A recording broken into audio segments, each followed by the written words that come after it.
चलो we let's start. So we'll be doing Feb 2023 का paper 5-2. Personally like बिल्कुल exaggerate नहीं कर रहा हूँ, बहुत ही आसान पेपर आया था. आप खुद अभी देखना, भाषण बहुत लंबा लंबा था. ये मैंने आपको एक दफ़ा पहले भी बात बताई थी, जितना लंबा भाषण सवाल में नजर आए ना, जहन में रखना लाइक उतने आसान मोस्ट लाइकली सवाल होते हैं लाइक, ठीक है ना. दोनों में भाषण से भागा नहीं करो, पढ़ा करो. अच्छा है वो आपका टाइम, वो उसका टाइम इनकॉर्पोरेट किया होता है एग्जाम में. बाय द वे जितना लंबा भाषण होता है ना, वो जो उन्होंने टाइम 1 hour 15 minutes बनाया होता है ना, उसमें वो इंटीग्रेटेड होता है कि पढ़ने में इतना टाइम लगाएंगे. और वो बड़ा इस मामले में बड़ा प्रोफेशनल होते हैं भाई, कि एक पेज की रीडिंग है, आई थिंक 10 minutes और शॉर्ट बॉडी, बहुत टाइम होता है. लंबे भाषण वाले सवाल पेपर 5 में always look forward to those question like. ठीक है, चलो भाई let's start. Before I start with the questions, एक चीज़ बस आपको बतानी है छोटी सी, जो इन दोनों क्वेश्चन में आएगी, जो आपके लिए नया होएगा. लाइक कि स्टैंडर्ड सोल्यूशन क्या होता है. स्टैंडर्ड सोल्यूशन मतलब होता है a solution of known concentration. कोई भी आपके पास सोल्यूशन की कॉन्सेंट्रेशन अगर नोन हो तो उसको हम क्या बोलते हैं, स्टैंडर्ड सोल्यूशन बोलते हैं. So answer is board, a solution of known concentration, a solution of word of non concentration, जिसका आपको कॉन्सेंट्रेशन का हो लाइक. ठीक है, let's solve with the question now. Aqueous iron 2 ions, और प्लीज गौर से पढ़ना आप लाइक, सही है ना. तो मैं रिपीट भी कर लूंगा जहां नेसेसरी होगा. Aqueous iron 2 ions are usually kept in acidic conditions to prevent them readily oxidizing to aqueous iron 3 ions. तो आप आयरन 2 आयन को एसिडिक कंडीशन में रखते हो ताकि वो रैपिडली ऑक्सीडाइज ना हो, लाइक प्रिवेंट करें उनके oxidation to iron 3. Iron 2 ions react with silver, aqueous silver ions in a redox reaction, the following equilibrium is established. तो आपको एक redox reaction दिया हुआ है जिसमें आयरन 2 ऑक्सीडाइज होकर आयरन 3 बन जाता है, और सिल्वर आयंस जो है वो रिड्यूस होकर सिल्वर सॉलिड बन जाते हैं. The concentration of iron 2 ions at equilibrium can be found by titration with a standard solution of aqueous potassium manganate, KMnO4. यानी ये जो आपके पास बच जाते हैं ना एट इक्विलिब्रियम, वो आप मालूम कर सकते हो पोटेशियम मैग्नेट से. Aqueous potassium magnate is deep purple in color. The equilibrium constant for the reaction can be found using the following equation.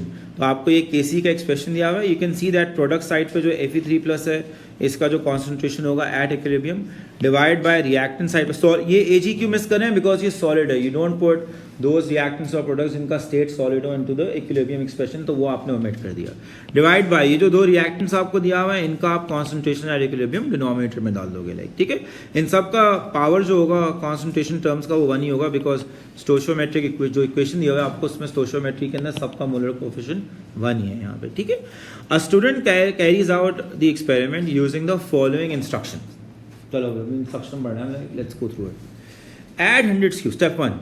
Add 100 cm cube of 0.2 mole per dm cube silver nitrate to 100 cm cube of 0.2 mole per dm cube FeNO32 in a 500 cm cube conical flask and stopper the flask. Label the conical flask A. दोबारा पढ़ो. Add 100 cm cube of 0.2 mole per dm cube silver nitrate to 100 cm cube of 0.2 mole per dm cube FeNO32. तो basically silver ion का source ये होगा और Fe2+ ion का source ये होगा. समझ में आ गया ना, ये आपने यहाँ से बेसिकली गेज करना है लाइक. ठीक है, इन अ 500 cm cube conical flask and stopper the flask. Label the conical flask A. तो टोटल वॉल्यूम जो आपके पास फ्लास्क में ना वो 200 cm cube डल गई है आप. ठीक है ना, ऑफ द 2 सॉल्यूशंस जो आपने 100 cm cube डाला है. Step 2. Leave conical flask A for 4 hours. Shaking intermittently, then leave conical flask A untouched for 1 hour. तो अभी देखो यार, जब आप ये दोनों डाल देते हो ना लाइक, और फिर स्टॉपर करते हो, यहाँ स्टॉपर का भी पर्पज़ है, क्योंकि आपने रीच करना है डायनामिक इक्विलिब्रियम. डायनामिक इक्विलिब्रियम के लिए सिस्टम का क्या होना ज़रूरी होता है, क्लोज होना ज़रूरी होता है. शुरू में जो आपने 4 घंटे दिए हैं इंटरमिटेंट शेकिंग के साथ, वो इसलिए दिए हैं कि डायनामिक इक्विलिब्रियम तक आप पहुंच चुको, और फिर जब डायनामिक इक्विलिब्रियम रीच कर जाएगा ना, उसके बाद 1 घंटा आप और छोड़ दोगे जिसमें आप वो शेकिंग नहीं करोगे लाइक. वाई, क्योंकि आप चाहोगे कि जो रिएक्शन के बाद सॉलिड बना है वो क्या कर जाए, सेटल कर जाए लाइक. समझ में आ गई आपको लाइक. लुक एट द, क्योंकि डायनामिक इक्विलिब्रियम फौरन थोड़ी आ जाता है यार, बट टाइम लगता है ना. अब आपको तो नहीं पता कितना टाइम लगता है, खुद ही लिख दिया 4 घंटे शेक करो तो हम चाह रहे हैं रिएक्शन और डायनामिक इक्विलिब्रियम रीच कर जाए, रेट बराबर हो गया. और फिर 1 घंटे के लिए उसको अनटच्ड लिखा है ना, शेक नहीं करना, वो इसीलिए होगा, उसकी और लॉजिक तो बनती नहीं है कि क्यों छोड़ो 1 घंटे के लिए, कि वो जितना भी प्रेसिपिटेट होगा ना वो नीचे आके क्या हो जाए, सेटल कर जाएगा खत्म लाइक। जब वो सेटल कर जाएगा ना फिर आप concentration of this this this at equilibrium निकालोगे, उससे केसी का आपके पास वैल्यू है, आपको समझ में आएगा। इनिशियल कॉन्सेंट्रेशन से नहीं आएगा केसी का, आपको समझ में आएगा लाइक। तो अब चेक करो again step 2, leave conical flask A for 4 hours shaking intermittently, then leave conical flask A untouched for 1 hour. Step 3, use a pipette to transfer 25 cm cube of the solution from conical flask A into a clean 250 cm cube conical flask. Label this conical flask B. अब आपने क्या किया, वो जो आपने 250 cm cube बना लिया था ना, जो 250 cm क्यूब conical flask में जो 200 cm क्यूब आपके पास सोल्यूशन था ना, वो आपने रिएक्ट करवाया, रिएक्ट कराने के बाद वो सेटल कर गया, वो सॉलिड पीपीटी सेटल किया, उसमें से अब वो बोल रहे 25 cm क्यूब पाइपेट करो और उसको एक और कॉनिकल फ्लास्क में डाल दो लाइक, सेपरेट कॉनिकल फ्लास्क में आप उसको डाल दो लाइक, जो वो बोले 250 cm क्यूब वाला भी, और इस कॉनिकल फ्लास्क को आपने क्या लेबल कर दिया, बी। तो आपने जेम में 25 cm क्यूब डाला आपने बी के अंदर ऑफ द टोटल जो आपके पास अवेलेबल था लाइक, ठीक है, कॉनिकल फ्लास्क ए में जो सोल्यूशन था। Label this conical flask B. Step 4, add 5 cm cube of 1 mole per dm cube NaCl to the solution in conical flask B. A white PPT of silver chloride forms. तो आपके पास exam में क्या बोले कि step 4 के अंदर like जो आपके पास या वहाँ से ले लो, पीछे से शीट ले लो, पीछे से ले लो, शीट किसके पास पड़ी है, मैं एक्स्ट्रा वाली यार। So add 5 cm cube of 1 mole per dm cube NaCl to the solution of conical flask B. A white precipitate of silver chloride forms. ये क्यों बन रहा होगा, बिकॉज ऐसी बात है आपके पास जो सिल्वर आयंस होंगे ना वो रिएक्ट करेंगे क्या नाम है क्लोराइड आयन के साथ, आपके पास क्या देंगे, AgCl का प्रेसिपिटेट देंगे लाइक। आपने कितना यूज किया, 5 cm cube of 1 mole per dm cube NaCl, सही है। Use a measuring cylinder to add 20 cm cube of 1 mole per dm cube sulphuric acid to conical flask B। तो आपने जो कॉनिकल फ्लास्क दी है उसके अलावा आपने क्या, अब ये दोनों स्टेप्स में आप कॉनिकल फ्लास्क बी में डाल रहे हो चीज़ें, सही है ना। ये वाली जो चीज़ आपने डाली है और सिल्वर क्लोराइड पीपीटी जो बनाया है वो भी बी के अंदर है, और जो मेजरिंग सिलेंडर से आपने sulphuric acid 20 cm cube add किया वो भी आपने कॉनिकल फ्लास्क बी के अंदर एंटर किया like. Rinse a burette and fill it with a standard solution of potassium manganate.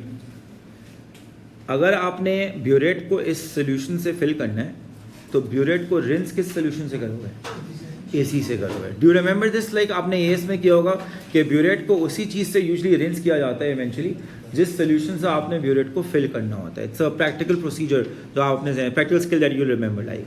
Step 7, add KMnO4 to the mixture and conical flask. अब आप ये वो कर रहे हो लाइक ब्यूरेट से आप ऐड कर रहे हो like. So add KMnO4 to the mixture and conical flask B until an end point is reached.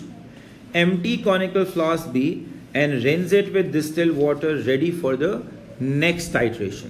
क्योंकि आप ऐसी बात है एक तो नहीं करोगे ना, आप मल्टीपल करोगे और फिर वो जो एवरेज ले तो आप वो करोगे ना। The student repeats the titration until concordant readings are achieve. The student records the results in table 1.1। तो आप मुझे हेल्प करोगे, जो यहाँ पे वैल्यूज दिया हुआ है लाइक आप इन वैल्यूज को सब्ट्रैक्ट करके मुझे जरा टाइटर बता जाओ कितना आ रहा है भाई, टाइटर वैल्यू बता जाओ। पहले में क्या आ रहा है 10.50, 2 डेसिमल प्लेस तक लेना प्रूव पावर लाइक। दूसरे वाले में 9.65, तीसरे में 90, चौथे वाले में। तो कॉन्कॉर्डेंट कौन से हो गए, टाइट्रेशन 1 एंड टाइट्रेशन 3, ये विद इन 0.1 सेंटीमीटर की। और इसी का आप क्या लोगे, आप एवरेज लोगे। एवरेज क्या आ जाएगा 9.7 आपके पास एवरेज आ जाएगा centimetre cube as the titre value. So complete table 1.1 हमने कर लिए। Calculate a suitable mean titre to be use in the students calculation. Show clearly how you obtain the mean titre. तो mean टाइटर हमारा क्या है भाई 9.65 प्लस 9.75 डिवाइड बाय व्हाट 2। तो ये आपके पास बन जाएगा 9.7। समझ में आ गया कैसे निकाला आपने, लाइक कॉन्कॉर्डेंट टाइटर्स आप पिक कर लोगे ना उससे आप निकाल लोगे। Part B, what is meant by a standard solution in step 6। तो आपके लिखोगे सॉल्यूशन ऑफ नोन कॉन्सेंट्रेशन। क्योंकि ये टर्म आप करते नहीं हो इसलिए मैंने आपको शुरू में बता दी, लाइक जो जो प्रैक्टिस आप करते होगे इस समय आपको बता जाऊंगा जो जो नई चीज़ें आप देख रहे होगे। So solution of word of known concentration, of known concentration. Part C1, suggest why conical flask A is left for 4 hours in step 2 to attain dynamic equilibrium. To attain आपको डायनामिक इक्विलिब्रियम याद है ना, AS से आपको याद है ना exact definition क्या होती थी उसकी, लाइक हाँ गुड। सो मैं रिपीट कर देता हूँ, आप बोलते हो एक रिवर्सिबल रिएक्शन डायनामिक इक्विलिब्रियम उस वक्त रीच करता है जब रेट ऑफ फॉरवर्ड और रेट ऑफ बैकवर्ड रिएक्शन बराबर हो जाते हैं in a close system. Close system का मतलब कोई फारसी नहीं है। क्लोज सिस्टम का मतलब है कि जो रिएक्टेंट और प्रोडक्ट है ना वो एस्केप नहीं करते हैं रिएक्शन मिक्सचर से, सराउंडिंग्स में नहीं चले जाते हैं, ना ही सराउंडिंग से कोई चीज ऐड होती है। लाइक ये मतलब होता है क्लोज सिस्टम का। समझ में आ गई? Like suggest why conical flask के to attain dynamic equilibrium. Part 2 suggest why conical flask A is not shaken during the final hour in step 2 to allow what? To allow the वो जो silver का precipitated to settle, to allow the precipitate to allow the precipitate to settle, to allow the precipitate to settle। जो आपके पास है ना जो silver solid जो बना है उसके पीछे एक क्वेश्चन देखो ना, वाह उसको सेटल करा रहे हो ना स्टेप 6 में जो है आप, तो आप उसको सेटल करा रहे हो। लाइक पार्ट डी में आपने डायनामिक इक्विलिब्रियम रीच कराया ना यार, तो वो प्रोडक्ट साइड पे एक सॉलिड है, तो उसको आप चाहोगे कि वो शेक करते हुए जब आप इंटरमीडिएट शेकिंग कर रहे होगे शुरू के 4 घंटे में, तो वो बार बार वो सोल्यूशन के अंदर आ रहा होगा ना। लाइक तो आप चाहोगे उसको आराम से सेटल करवा दो। लाइक ठीक है। Part D suggest why a measuring cylinder is the most appropriate apparatus to use for measuring sulfuric acid in step 5। Because आप एक्सेस में यूज करते हो। लाइक बिकॉज सल्फ्यूरिक एसिड ये हमने लास्ट में किया था ये कि आप मेजरिंग सिलेंडर उसको यूज़ करते हो जब बहुत प्रिसाइज रीडिंग नहीं चाहिए होती है आपको। लाइक और यूजुअली उन रिएजेंट्स के लिए एप्लीकेबल होता है जो आप एक्सेस पे ले रहे होते हैं। Because H2SO4 is used in what? In excess. Part E state what the burette should be rinsed with in step 6। क्या लिखो भाई? KMnO4 एक्वस KMnO, जिससे फिल करो बस उससे आपने क्या करना है? उसको रिंस करना है। अब देखो आपने कितने फिट मार्क्स ले लिए यार, 1 2 3 4 5 6 7 तो मिल गए ना, 30 में से 7 हो गए। गिनते जाओ ना यार, अभी क्या हो गया, गिनते जाओ आप। लाइक नहीं मैं ऑनेस्टली बताऊँ तो आपको एक्चुअली जनरली मुश्किल तो नहीं लगा ना कोई पार्ट? लाइक नहीं मैं मजाक भी नहीं पूछ रहा हूँ, मैं ऐसे नहीं कि सर बोल रहे हैं तो सर को आसान लग रहा है। Genuinely this was not difficult. Like मतलब थोड़ा सा बस सवाल पता होना चाहिए कि यार कि रिएक्शन जब शुरू होता है तो फौरन डायनामिक इक्विलिब्रियम नहीं आता भाई, टाइम लगता है। आपको इतनी सी लॉजिक बताओ, आप ये एक्चुअली इस साल जो थोड़े बहुत आ रहे हैं ना ये डायनामिक इक्विलिब्रियम रीच करने के लिए टाइम दिया, ट्रेसरेस सेल दिया, आप खुद आंसर कर लोगे। कोई इसके लिए आपको कोई थ्योरी पढ़ने की जरूरत नहीं है। Part F state the change of colour seen in the mixture in conical flask B at the end point in step 7। At the end point एक मिनट तो देखोगे, एक मिनट। हम ना Fe2+ की कॉन्सेंट्रेशन मैग्नेट से निकालना चाह रहे हैं इक्विलिब्रियम में जाएगी। आपने ऊपर शुरू में देखा था सवाल के शुरू में पहले में लिखा हुआ था लाइक Fe2+ की कॉन्सेंट्रेशन एट इक्विलिब्रियम आप निकाल सकते हो यूजिंग मैग्नेट, ये लिखा था ना।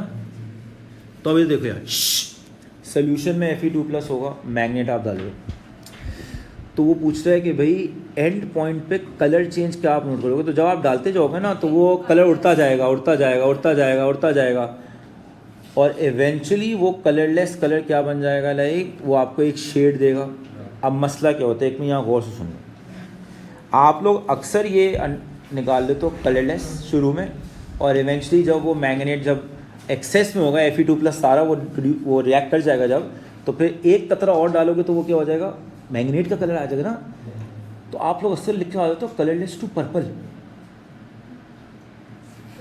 अगर आपने ये लैब में किया हो, अबे पर्पल डाल दिया तो आप पहले ही इतना एक्सेस डाल चुके हो। फर्स्ट कलर चेंज पर्पल नहीं होता, वो पेल पिंक होता है, पिंक कलर जो होता है लाइक।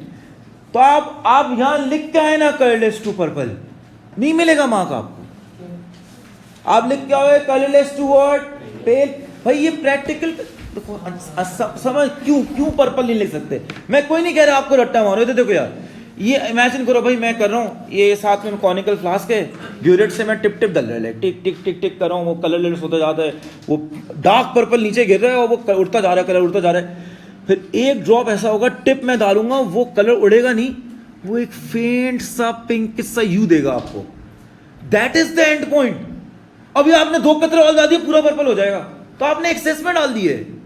आपको समझ में आ रहा है? इसलिए कलरलेस टू पर्पल अगर आप लिख रहे हो तो आपने मैग्नेट का सही टाइटर नहीं निकाला है, आपने एक्सेस में डाल दिया थोड़ा सा।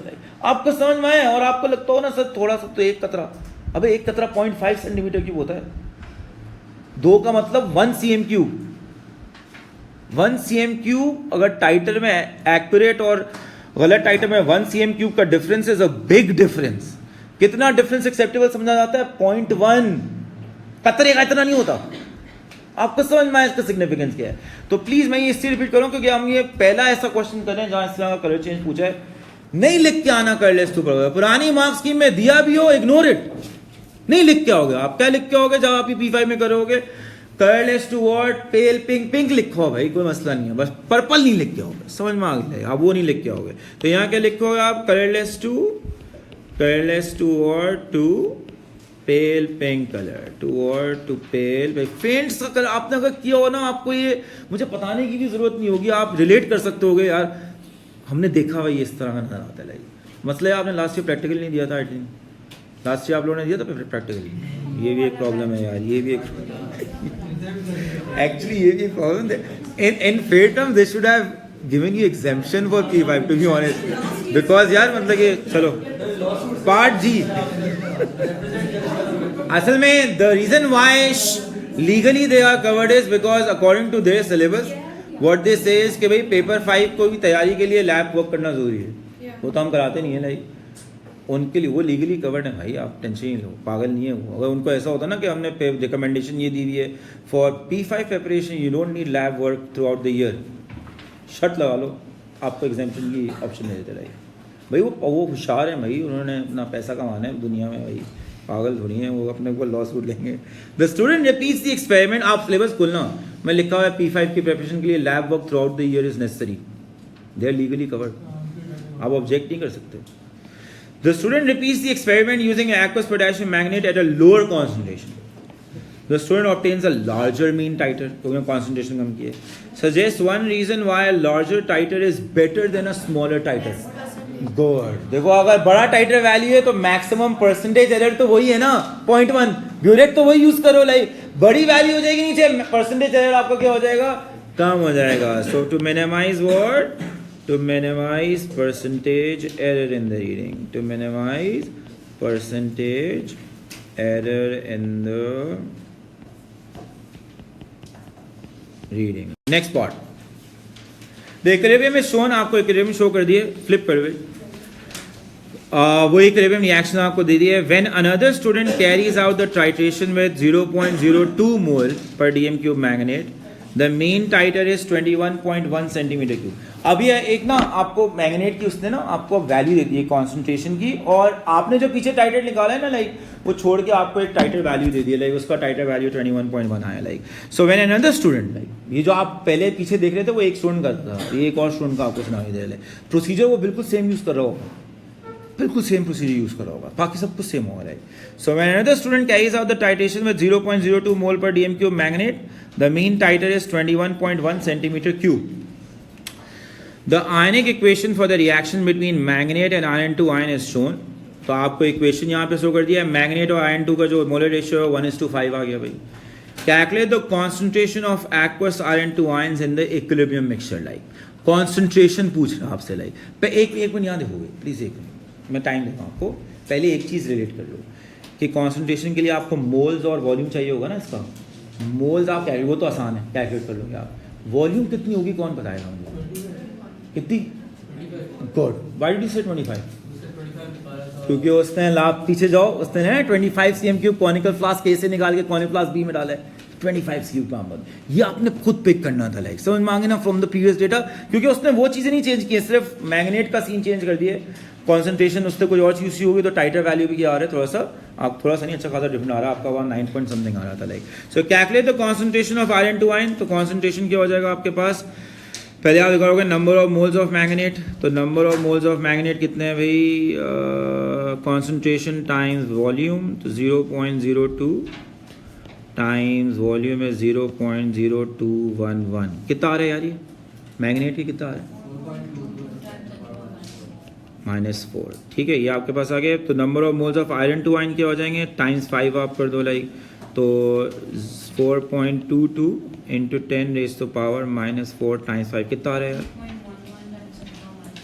-3। ये आ गया आपके पास मोल्स। 2.11 सही निकाला है ना? ये 2.11 ही है यहाँ।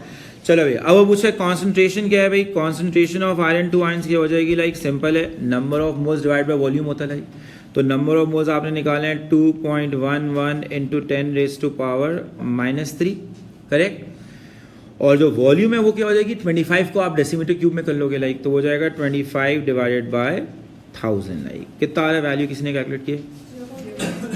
0.36 में फिर बता दो। 0.0844 मोल पर डीएम क्यूब, तो ये आ जाएगा 0.0844 मोल पर डीएम क्यूब। ठीक है, तो ये आपके पास आ गया भाई concentration of iron two ion. फिर वो आपसे पूछ रहे सजेस्ट वाई। अच्छा याद रखो ये इक्विलिब्रियम के अब मोल्स आए हैं, these are the moles that are left at what equilibrium. यार ये रिएक्ट हुए, नहीं ये रिएक्ट हुए लाइक, ये यहाँ पे कॉन्सेंट्रेशन इक्विलिब्रियम की लिखी हुई है, किसकी लिखी हुई है? इक्विलिब्रियम मिक्सचर की लिखी हुई है ना। तो ये बच गए होंगे रिएक्शन के बाद और उनको आपने मैग्नेट से टाइट्रेट किया है, तो these are the aqueous ions जो कि लेफ्ट एट इक्विलिब्रियम। आपने पहले रिएक्शन कराया ना, उससे जो रिएक्शन के बाद Fe2+ बच गए उनको मैग्नेट से रिएक्ट कराया, तो ये basically concentration of ions at what at the equilibrium like. Do you understand that?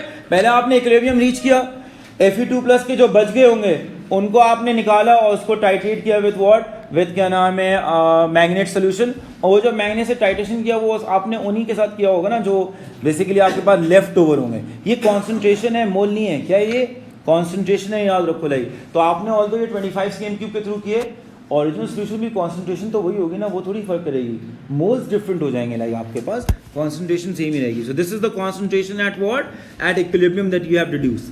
अब वो पूछता है suggest why it is not necessary to measure the concentration of silver ions in the equilibrium mixture experimentally, because अगर आपको ये equation याद हो गौर से देखो, जितने ये रह जाएंगे उतने ही ये भी रह जाएंगे, तो आपके पास इन दोनों की जो वैल्यू होगी वो क्या होगी, सेम ही होगी, बिकॉज मोलर रेशियो क्या है 1:1 है। तो अगर लेट्स से शुरू में स्टार्ट में आपने इन दोनों को रिएक्ट कराया तो जितना आपके पास ये बचेगा ना उतना ही आपके पास क्या बच जाएगा, ये भी बच जाएगा, बस सेम आएगी। बिकॉज अगर आप शुरू में जाओ तो वो कॉन्सेंट्रेशन वॉल्यूम आपने जो यूज किया था ना वो भी क्या था, सेम था दोनों का। आप जाओ पहले वाले पेज पे आप देखोगे 0.02 100 cm³ 0.02 वो ऑलमोस्ट सेम ही थी, तो आपके पास इक्विलिब्रियम के कॉन्सेंट्रेशन सेम ही होगा, because they will have what the same concentration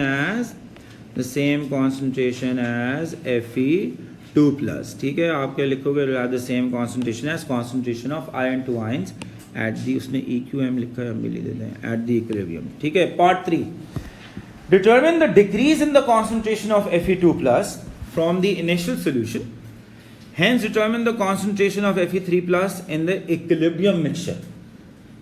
If you are unable to obtain the answer to H1, use Fe2+ aqueous। ये जो H1 आपने ये किया था, हमने ये कर लिया है, उसने वैसे बहुत ही करीब वैल्यू दी है यहाँ पे, ये यूज़ कर लो आप। अगर आपको ऊपर वाला पार्ट नहीं सॉल्व हुआ आपसे तो ये यूज़ कर लो, ऑलमोस्ट सिमिलर टाइप की वैल्यू है। If you are unable to obtain an answer to part H1, use Fe2+ equilibrium concentration as 0.0804. This is not the correct answer. बताओ भाई कैसे करेंगे, एक मार्क का। What will you do? How will you find out the concentration of Fe3+ at equilibrium? 0. कैसे करोगे बताओ?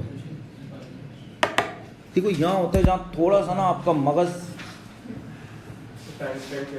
हाँ नहीं कर, जरूरत ही नहीं, कॉन्सेंट्रेशन है, डायरेक्ट कॉन्सेंट्रेशन माइनस कर दो लाइक, आपको जरूरत नहीं है मोल्स निकालने की लाइक।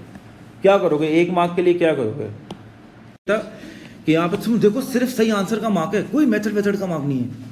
इतना तो रख देंगे दिमाग लगा के हम 0.1 लिखे, जिसने सही लिखा हो उसको इतना तो क्रेडिट जाता होगा लाइक। तो आप क्या करोगे, आप यहाँ पे लिखोगे 0.1 माइनस वॉट 0.08 जो हमारा सही आंसर निकाले। कितना आ रहा है भैया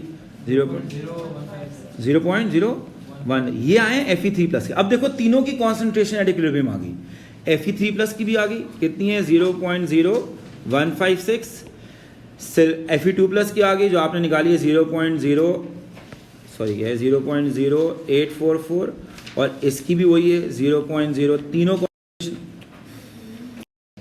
तीनों कॉन्सेंट्रेशन आपके पास आ गए ना लाइक। अब बस आपने प्लग करना है और अपना आंसर निकालना है लाइक 0.0844। तो यहाँ देखिए determine the value of Kc, include units in your answer like. तो Kc will be equal to 0.0, formula लिखने की जरूरत नहीं है दोबारा, 0.0156 डिवाइड बाय 0.0844 टाइम्स 0.0844 लाइक। ठीक है, ये आपने किया, क्या आ रहा है यार वैल्यू 2.19 कितना 2.19 इंटू एग्जैक्ट वैल्यू है भैया आ रहा है। तो 2.19 आपको हो गया केसी का वैल्यू। यूनिट्स आपके क्या हो जाएंगे, वो विल टेल द यूनिट्स पर मोल DMQ, मोल -1 DMQ, ठीक है। 1/मोल पर DMQ होगा ना यार, तो आप उसको पर मोल DMQ कर। अच्छा, ये मैं थोड़ा सा रिपीट कर देता हूँ। Why we took this concentration as 0.1। देखो हमने शुरू में ना, आपने जब क्वेश्चन स्टार्ट किया तो उसमें आपने देखा था सिल्वर नाइट्रेट आपने 0.2 मोल पर DMQ यूज़ किया था और उसका 100 CM³ लिया था, और जो आयरन 2 नाइट्रेट था वो भी 0.2 मोल पर DMQ था और उसका भी 100 CM³ लिया था।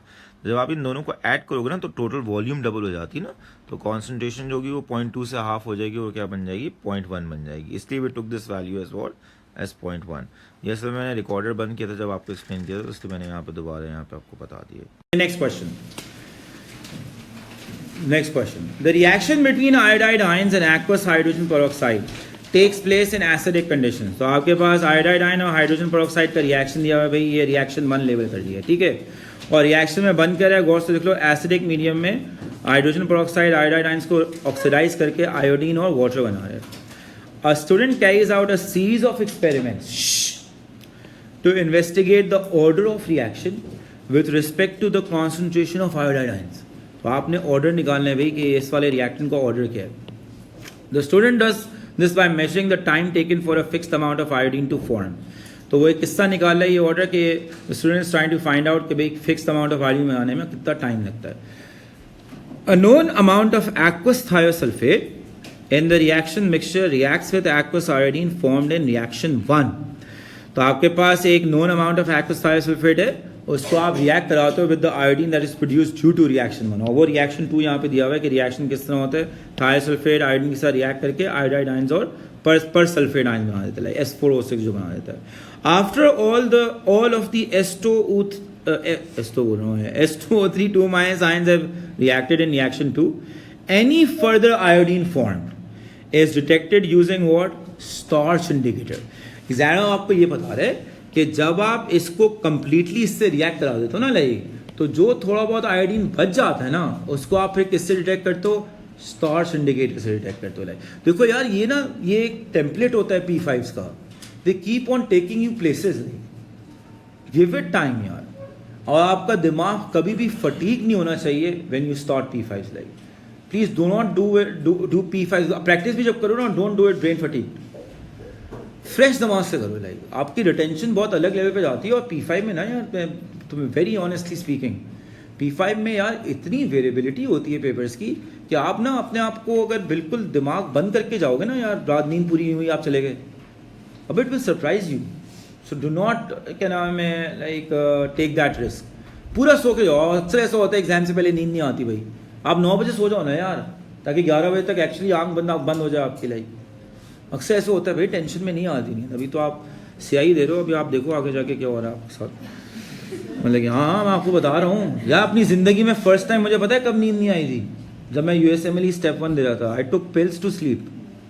मुझे literally I went to bed 8 o'clock। मैं 1 बजे तक सिर्फ करवटें बजा था, बिकॉज वो फर्स्ट ऐसा प्रोफेशनल एग्जाम था। बट उस एग्जाम की तो स्ट्रेस भी बनती है, क्योंकि अगर आप वो पास कर जाओ ना, आप अपने मार्क्स इंप्रूव करने के लिए दोबारा दे नहीं सकते हो for 7 years। So you get 1 attempt। Fail हो गए तो आप दोबारा दे दो फॉरन, कोई मसला नहीं है।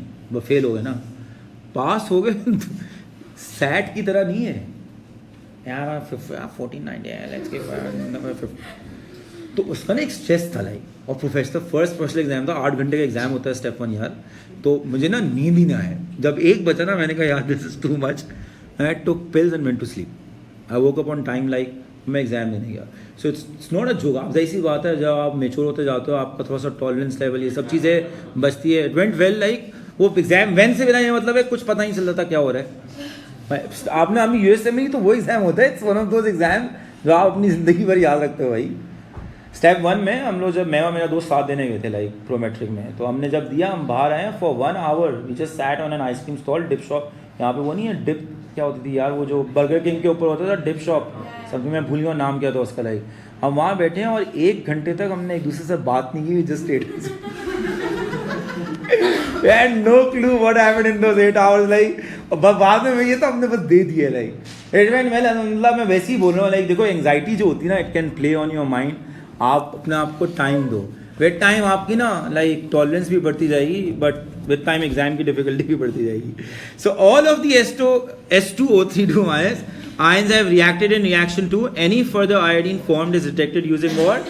Storch indicator. तो आप रिएक्शन 1 से जो आयोडीन बनाते हो ना, आप रिएक्शन करवाते हो उसका with known concentration of and volume of S2O3. अगर इससे रिएक्शन करने के बाद भी आयोडीन बच जाता है तो उसको आप स्टॉर्च इंडिकेटर से क्या करते हो? चेक कर लेते हो. The following materials are use. अब आपको मटेरियल दिए हैं सारे. 50 cm³ of beaker containing the correct mass of solid potassium iodide crystals needed to make 250 cm³ of 0.1 mole per dm³ potassium iodide. इससे आएंगे आयोडाइड. सही है. 0.1 मोल पर dm³ ऑफ सोडियम थायोसल्फेट. तो जो थायोसल्फेट है उसका आपको ये कॉन्सेंट्रेशन दिया हुआ है. 0.1 मोल पर dm³ पेरोक्साइड. तो जो ये आप यूज़ करो उसका ये कॉन्सेंट्रेशन है. 0.2 मोल पर dm³ H2SO4 जिससे ये हाइड्रोजन आयन आपके पास आएगा. Starch indicator and distil water. ये सारे आपको ना उसने मटेरियल दे दिए. और कभी कभी एग्जाम में क्वेश्चन में पूछ लेता है भाई मटेरियल बताएं क्या यूज़ करेंगे. तो इस तरह आप लिखते हो फिर वो मटेरियल भाई. Part A. A second student looked at the equation for reaction 1 and stated the order with respect to the concentration of iodide ions and stated the order with respect to the concentration of iodide ions must be second order because the balanced equation contains 2 moles of iodine. उसने ये देखिए और बोला 2 moles है तो order 2 होगा. like suggest why a balanced equation alone cannot be used to determine the order of the reaction. ये तो थ्योरी का है. क्या लिखोगे? बिकॉज आप इस पे जो है याद रखो जब भी ऑर्डर निकालना होता है तो आपको स्लोएस्ट स्टेप चाहिए होता है और वो हमेशा आप किस तरह डिटरमिन करते हो? एक्सपेरिमेंटली डिटरमिन करते हो. लाइक सही है. सो आप क्या लिखोगे? लाइक के it requires the rate determinant लिख दो या स्लोएस्ट लिख दो, दोनों सही है. requires the slowest step which is determined experimentally, which is determined what? Experimentally. ठीक है. Part B. Describe how the student makes 250 cm³ of 0.1 mole per dm³ potassium iodide starting from the sample of solid potassium iodide in the 50 cm³ beaker. Give the name and size of. अब याद रखो उसने खुद दे दिए 50 cm³ beaker लेना आपने और solid potassium iodide जो शुरू में उसने लिखा था ना containing the correct mass of. तो ये 50 cm³ beaker में solid डला हुआ है ऑलरेडी. लाइक ठीक है.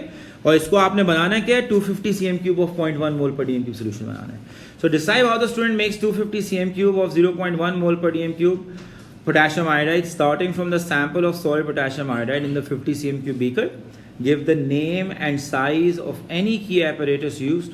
Describe how the student ensures the volume is exactly 250 cm³. You may wish to write your answer using a series of numbered steps.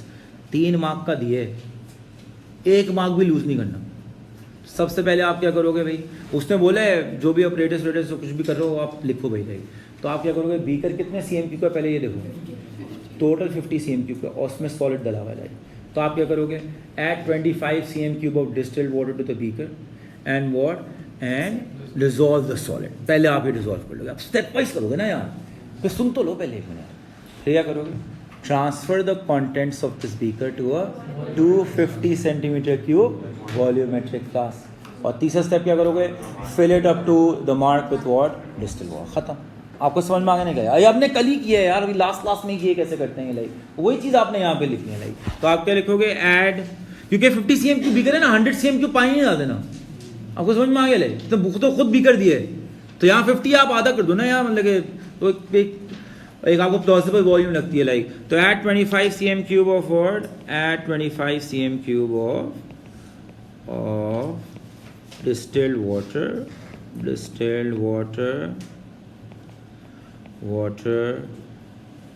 to dissolve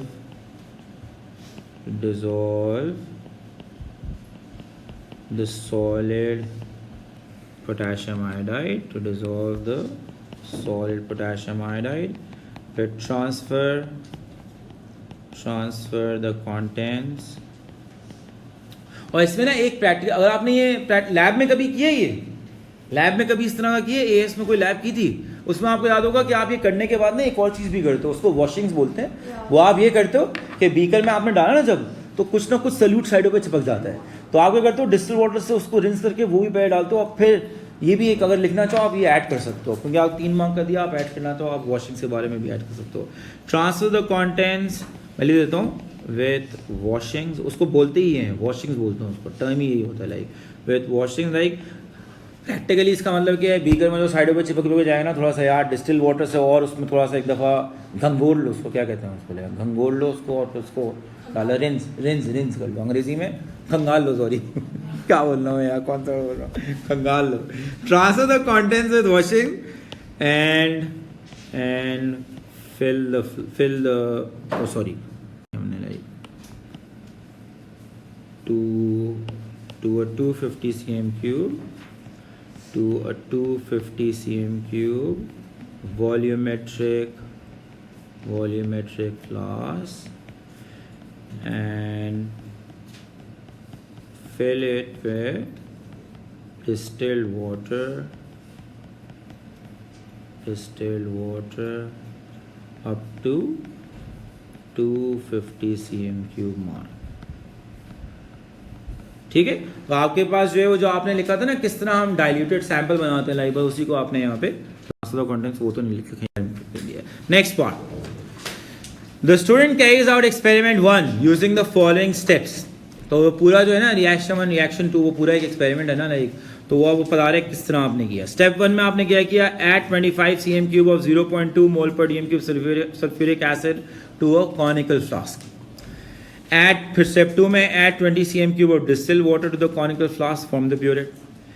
तो आपने टोटल अब कितनी आई थी, 45 cm cube वॉल्यूम डाल दिए, और इसके अंदर आपके पास सल्फ्यूरिक एसिड है और डिस्टिल वाटर है, जिसको आपने पहले सल्फ्यूरिक एसिड डाली और फिर उसको डाइल्यूट कर लिया basically. Step 3, add 5 cm cube of 0.1 mole per dm cube potassium iodide to the conical flask from a burette। अब देखो आपने ब्यूरेट में क्या क्या डाल दिया, वो उसमें फ्लास्क में क्या क्या डाल दिया, आयोडाइड का सोर्स आ गया और सल्फ्यूरिक वो जो H+ है ना आयन वो आ गया। जहन में पीछे रिएक्शन रखो ना क्या क्या हो रहा है लाइक आपके जहन में हो। फिर step 4, add 5 cm cube of 0.1 mole per dm cube sodium thiosulfate to the conical flask from a burette। Step 5, add 2 cm cube of starch indicator to the conical flask। Step 6, use a burette to add 10 cm cube of 0.1 mole per dm cube hydrogen peroxide to a small beaker। To what? To a small beaker। और step 7 हो रहा है, add the contents of the beaker to the conical flask and start a timer immediately। Stop the timer when the starch indicates the presence of iodine। पहले मुझे बताओ आपको ये step समझ में आया क्या किया हमने लाइक, मैं एक दफ़ा आप बल्कि खुद एक दफ़ा गो थ्रू कर लो, आप वो 30 सेकंड ले लो, आप गो थ्रू करो इसको लाइक, ताकि पहले ना क्योंकि अच्छे खासे स्टेप्स लिखे हुए, just go through it. I give you 30 seconds to go through it. अरे एक दफ़ा खुद पढ़ लो, बस मैं पढ़ नहीं रहा हूँ, आप खुद पढ़ लो।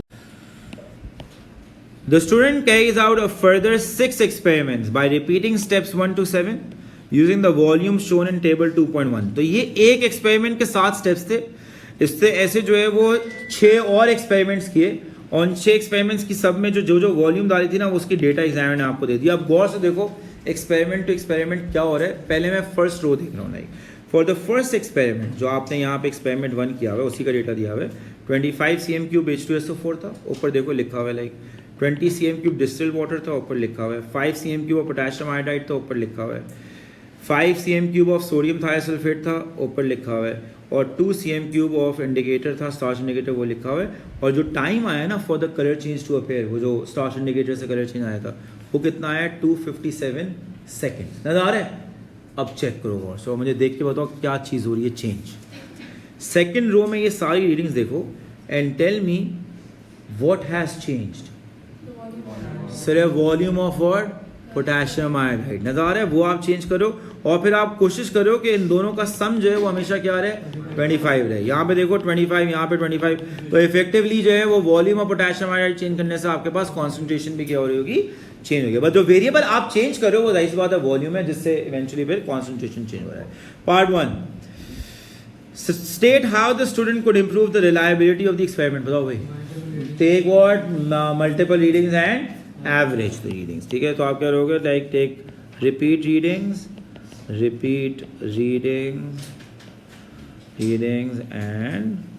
average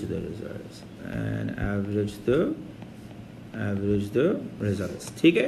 part 2, state the independent variable in experiments 1 to 7। तो इंडिपेंडेंट वेरिएबल क्या है, वॉल्यूम ऑफ पोटेशियम आयोडाइड। तो आपके पास इंडिपेंडेंट वेरिएबल क्या हो जाएगा, वॉल्यूम। अब देखो उससे इफेक्टिवली कॉन्सेंट्रेशन चेंज हो रही है, बट आप जो चीज़ आप चेंज करो वो डायरेक्टली कॉन्सेंट्रेशन थोड़ी है। आप जो चेंज करो वो क्या चेंज करो, पोटेशियम आयोडाइड की वॉल्यूम चेंज करो लाइक, तो क्या चेंज कर दें?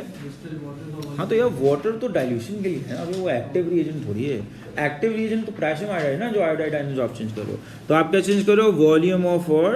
वॉल्यूम ऑफ पोटेशियम आयोडाइड, ठीक है। Part 3, in experiment 5 the starch indicator change colour immediately on adding H2O2। अब गौर सुनना यार, बहुत अच्छा सवाल है। लाइक एक्सपेरिमेंट 5 में देखो क्या हो रहा है कि आपने जो है वो ये दिए हुए आपको, और इमीडिएटली 1 सेकंड में कलर चेंज आ गया। थोड़ा सा एबनॉर्मल लग रहा है, बिकॉज देखो गौर से देखो, अगर मैं इसको ओमिट करूँ ना, एक ट्रेंड फॉलो हो रहा है। गौर से देख रहे हो, टाइम कम होता जा रहा है, कम होता जा रहा है, कम होता जा रहा है। Like as the concentration of वो क्या नाम है, volume of potassium iodide is increasing, आ रहे हैं। जैसे आप इंक्रीज करो वॉल्यूम ऑफ पोटेशियम आयोडाइड, आपके पास जो है वो टाइम जो है वो क्या होता जा रहा है? डिक्रीज होता जा रहा है। और एक ये बीच में ना क्या, ऐसी रीडिंग को हम क्या बोलते हैं? What do you call sir? Anomalous reading. ये आपके पास जो है कोई अनॉमलस रिजल्ट आया, पूछे रहे यार, गौर से सुनना यार। Suggest which step was missed in experiment 5। Experiment 5 में ना कोई स्टेप मिस हो गया, वो क्या मिस हुआ होगा? गौर से देखो और मुझे बताओ, स्टेप 5 में क्या नाम है, एक्सपेरिमेंट 5 में कौन सा वाला स्टेप मिस हो सकता लगे, और उसका रीज़न भी देना लगे। इंडिकेटर तो अबे वो अगर मिस करेंगे तो कलर चेंज कैसे आएगा? कलर चेंज इमीडिएटली आ रहा है। तो आप जो मोस्ट लाइकली मिक्स कर रहे हो वो ये वाला स्टेप है, बिकॉज ये वो चीज़ है जो पहले आयोडीन से रिएक्ट करती है ना, और फिर जो एक्स्ट्रा प्रोड्यूस होता है वो स्टार्च से रिएक्ट करता है। लाइक तो अगर आपने ये स्टेप मिस कर दिया तो वो जो आयोडीन बनेगी वो डायरेक्टली स्टार्च से फौरन रिएक्ट करके क्या दे देगी? आपको कलर चेंज दे देगी। लाइक तो मोस्ट लाइकली जो यहाँ पे स्टेप मिस हुआ होगा वो क्या होगा? स्टेप 4 होगा। अंडरस्टैंड वाई स्टेप 4 क्यों हम बोल रहे हैं यहाँ पे मोस्ट लाइकली मिस हुआ है? एक मिनट देखो, एक मिनट तहम्मुल से आप दोबारा पढ़ना, आप खुद भी इसी पे पहुंचोगे। अगर आपके जहन में आना स्टार्च इंडिकेटर मिस हो गया, अबे तो कलर चेंज कैसे आएगा? वो बोले कलर चेंज इतनी जल्दी आ गया, आप हैरान हो गए, उल्टन क्या हो गया ये? तो आपने एक्चुअली सोडियम थाइस, क्योंकि पहले सोडियम थाइसल्फेट वो जो आयोडीन प्रोड्यूस हुआ था ना, पीछे जाके देखो रिएक्शन 1 में, वो सोडियम थाइसल्फेट उस आयोडीन से रिएक्ट करता था, और जो उसके ऊपर प्रोड्यूस हो जाता था ना आयोडीन, वो स्टार्च से डिटेक्ट हो जाता होता था। लाइक तो मोस्ट लाइकली आप वो सोडियम थाइसल्फेट डालना भूल गए होगे, तो डायरेक्टली जो आयोडीन बना होगा वो फौरन क्या कर जाएगा? स्टार्च इंडिकेटर से कलर चेंज दे देगा। लाइक नेक्स्ट पार्ट, आओ आप कैलकुलेटर निकाल लो अपने यार। The rate equation is represented as rate equals K times the concentration of iodide ions raised to power n. What do you call this n? ये n को क्या कहते हैं हम? Order of the reaction. And what is K? Rate constant. अब देखो वो क्या बोल रहा है, आपको गौर से सुनना है यार, बहुत इंपॉर्टेंट है। The concentration of iodide ion is proportional to the volume of K. अगर आप वॉल्यूम इंक्रीज करो, कॉन्सेंट्रेशन इंक्रीज होगी, ठीक है, ये उसने आपको बता दिया। N is the order of reaction with respect to iodide. Rate is proportional to 1/T. तो जो रेट का मेजर है ना वो क्या है? 1/टाइम। ये आपको ऑलरेडी पता है, टाइम कम होता है 1/T बढ़ जाता है, लाइक टाइम ज़्यादा होता है 1/T कम हो जाता है। और फिर उसने एक इक्वेशन दी है, log of rate is equal to log of the rate constant plus order times the log of the iodide. ये देख लो आप इक्वेशन। आप में से कोई ऐसा तो नहीं है जो log जिसको यूज़ ही नहीं करना आता?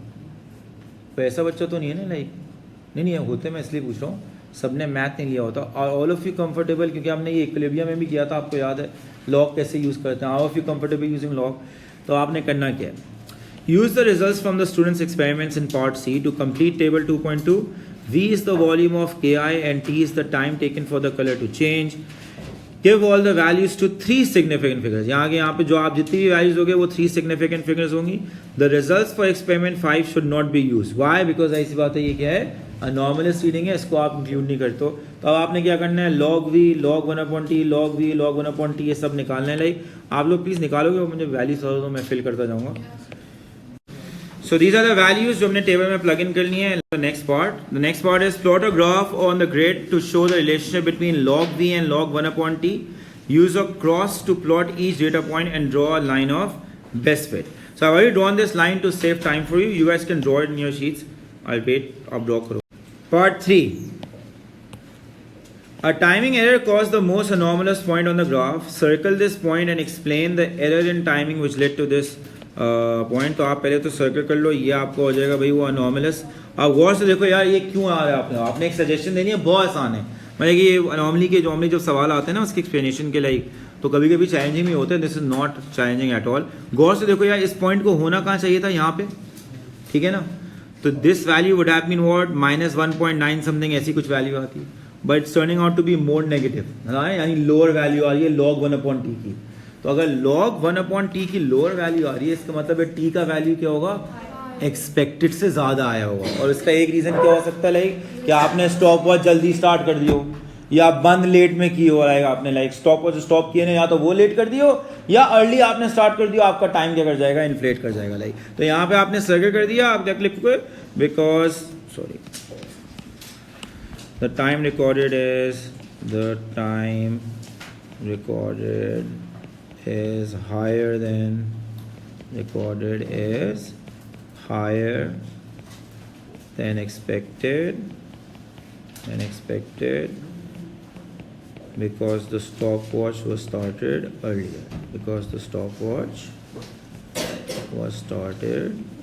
earlier, या आपने स्टॉप लेट किया था, कोई भी एक दिया यार, स्टार्टेड earlier, ये एक्सपेरिमेंट स्टार्ट होने से पहले आपने टिक कर दी ना टाइम आपके। तो आगे आपसे वो ग्रेडियंट की कैलकुलेशन करवाएगा भाई, तो उसके लिए हम दो कोऑर्डिनेट्स यूज़ करेंगे, वो कोऑर्डिनेट्स मैं यहीं पर ही मार्क कर देता हूँ लाइक।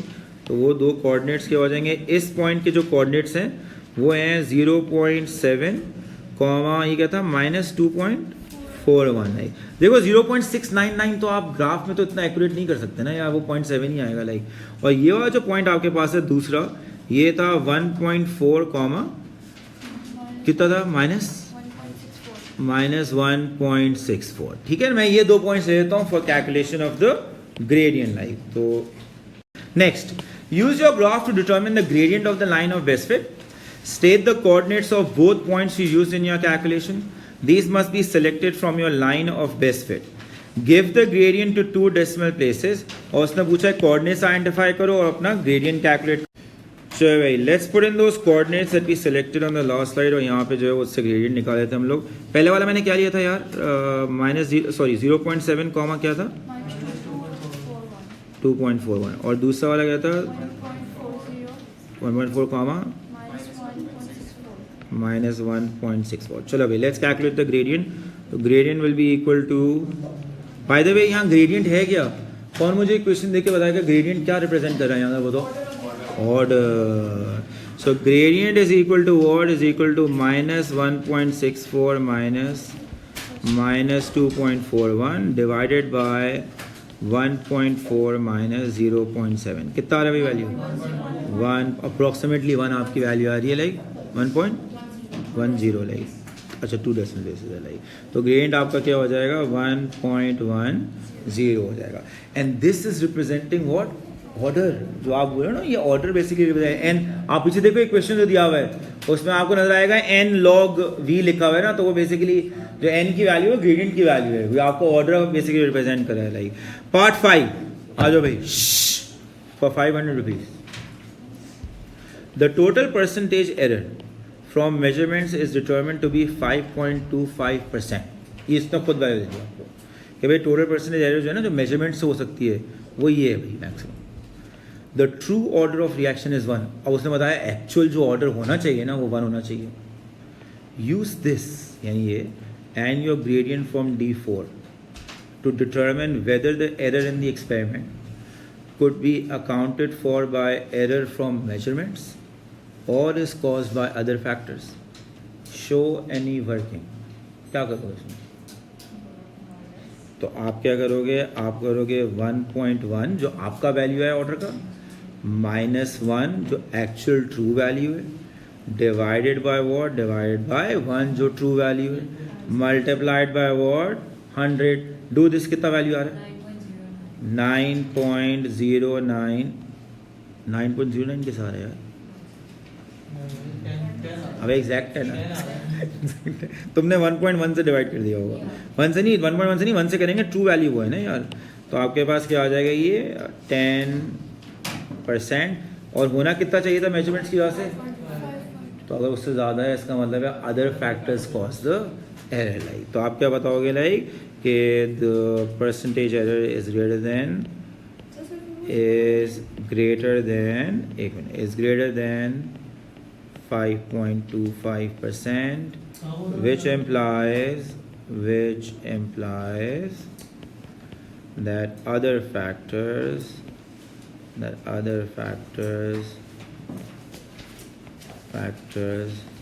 also accounted for